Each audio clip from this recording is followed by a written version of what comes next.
کوئی پاکستانی جوکر مولوی ہے کہہ رہا تھا کہ یہ ان لوگوں کے پیچھے نماز نہیں پڑھنا جو بریلوی لوگ ہیں، یہ رسول اللہ کو مشکل کشا مانتے ہیں، لہٰذا یہ شرک کرتے ہیں، یہ شرک کرتے ہیں، اس وجہ سے ان کے پیچھے نماز نہیں۔ ایک طرف تو تم ہمیں مشرک کہتے ہو اور دوسری طرف اتحاد کا نعرہ بھی لگاتے ہو، پھر اگر ہم تمہارے پیچھے نماز نہ پڑھیں تو تمہیں درد کیوں ہوتا ہے، تکلیف کیوں ہوتی ہے؟ لیکن یہ جملہ مجھے بڑا سخت لگا کہ نبی پاک صلی اللہ تعالیٰ علیہ وسلم کو اگر آج کوئی مشکل کشا سمجھے، اپنی مشکلوں کا حل کرنے والا آقا سمجھے، تو یہ صاحب ہمیں مشرک قرار دیتے ہیں۔ پھر شرف الدین امام بوصیری کے بارے میں تمہارا کیا خیال ہے، جو لقوہ اور فالج کے اثر کے بعد اپنے بستر پر لیٹ کر کے حضور کی بارگاہ میں یوں کہتے ہیں، یا اکرم الخلق مالی من الود به سواک عند حلول الحادث العممی ولن یضیق رسول اللہ جاہک بی اذا الکریم تجلی باسم منتقمی۔ میں اسلاف کا عقیدہ بتا رہا ہوں سنیو، شرف الدین امام بوصیری مصر کے رہنے والے، اسکندریہ میں آج بھی ان کا مزار پاک ہے، آج سے تقریباً 7 صدیوں پہلے کی ایک بزرگ شخصیت کا ذکر ہے۔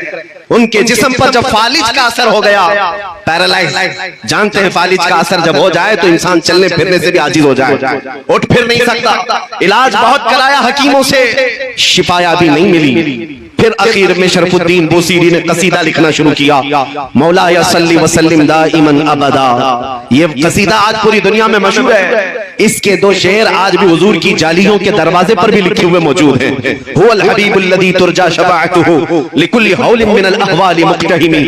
170 اشعار لکھے روتے روتے، اور اس کے بعد جب نیند لگ گئی، آنکھیں بند ہوئی، تو رات عظیم رات تھی کہ سرور کائنات خواب میں تشریف لاتے ہیں، تاجدار مدینہ صلی اللہ تعالیٰ علیہ وسلم تشریف لاتے ہیں اور پوچھتے ہیں، شرف الدین تجھے کیا ہوا؟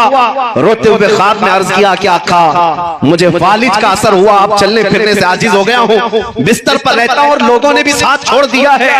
نبی کریم صلی اللہ تعالیٰ علیہ وسلم نے ارشاد فرمایا، شرف الدین بوصیری تو نے جو قصیدہ ہماری شان میں لکھا وہ ہمیں بھی تو سناؤ۔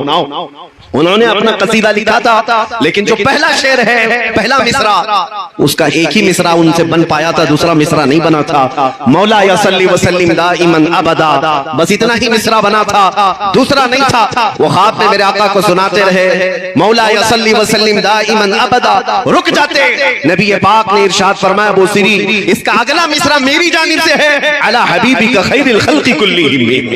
اور اس کے بعد ان کے جسم پر اپنا ہاتھ پھیرا اور رات کو اپنی ایک چادر اٹھا کر شرف الدین بوصیری کو عطا کیا۔ خواب کی بات ہے، خواب کی بات ہے، اور نبی کریم صلی اللہ تعالیٰ علیہ وسلم کی وفات کے 700 سال بعد کا واقعہ ہے، حضور کے پردہ فرمانے کے 700 سال بعد کا واقعہ ہے۔ شرف الدین بوصیری کہتے ہیں، صبح جب میری آنکھ کھلی پورے گھر میں ایک عجیب سی خوشبو مہک رہی تھی، اور جب میں اٹھنے کی کوشش کیا تو دیکھا نہ میرے ہاتھ میں فالج ہے نہ پیر میں فالج ہے، جسم صحیح سلامت ہے۔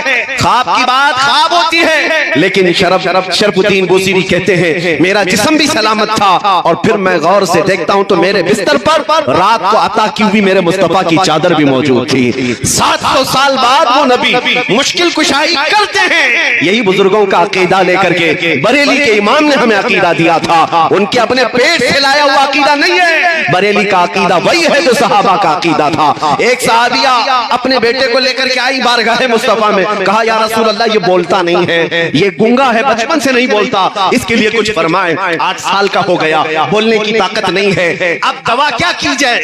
جس کی زبان چلتی ہی نہ ہو، پیدائشی بولتا نہ ہو۔ نبی پاک کے پاس جب وہ خاتون آئی، میرے عزیزو آج ان لوگوں سے پوچھو وہ خاتون کیوں رسول اللہ کے پاس گئیں؟ ارے زبان دینا تو اللہ کا کام ہے، قوت گویائی اللہ بخشتا ہے۔ صحابیہ تو مصطفیٰ کے دربار میں آئی ہے یہ عقیدہ دینے کے لیے، دیتا اللہ ہی ہے، دروازہ مصطفیٰ کا ہوتا ہے، کیونکہ میرے آقا نے فرمایا ہے انما انا قاسم واللہ یعطی، اللہ دیتا ہے اور میں تقسیم کرتا ہوں۔ وہ صحابیہ قریب آئیں حضور پاک صلی اللہ علیہ وسلم کے پاس اپنا بیٹا لے کر کے، حضور نے کیا علاج فرمایا؟